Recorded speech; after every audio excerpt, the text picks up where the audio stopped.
Let's get into the early history of the atom and how it took ancient Greek philosophers and scientists hundreds of years to agree what is an atom. I am not a guru at chemistry, and these guys obviously weren't either, so let's get into it. Now, it all starts around 620 BC with a guy named Thales. He was sort of the first Greek scientist/philosopher, and he thought that there was one underlying component to everything in the natural world. He called it a substrate, which was just a thing that made up everything else in the world, and he thought that that substrate was water. You, the sun, the ground, everything was water, just in a different state to him. Anaximander agreed with him, but he wasn't necessarily concerned with what the substrate was, either air or water. He was more concerned with how it was infinite. He called it the apeiron, or the boundless, and it's sort of like the void that we know today. Anaximenes followed this substrate idea, but he said, hey, I think the substrate is actually air, but I acknowledge that other ones exist. He was really concerned with micro and macrocosms and compared the human body to that of the universe and thought that it was the same structure and formation. 100 years later, we get Heraclitus, and he says, I don't necessarily know if the substrate is air or water,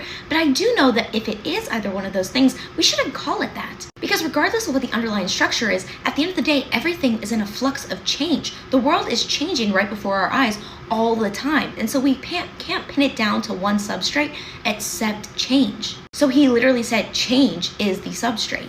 Everything is on a sliding scale of binaries, and whatever the equilibrium is, that's what we see. Parmenides reacts to Heraclitus, and he said there is no way that change is the underlying structure of the universe. He was really concerned with ontological stability, and so he said even if a river is always flowing, which was the analogy that Heraclitus moved to basically be like, listen, a river is never the same river, just as the world is never the same world. But even if that river is always flowing, we still have to call it a river, even if it's a flowing river, because if we don't have a basic agreement on what it is, then we can't ever talk about it. He also agreed that the universe was one uniform thing, but he didn't think that it was necessarily a physical, material substrate. Melissus agreed, and he said this one uniform structure has to be homogeneous, unchanging, incapable of generation or destruction, and just beyond our senses. It's unlimited.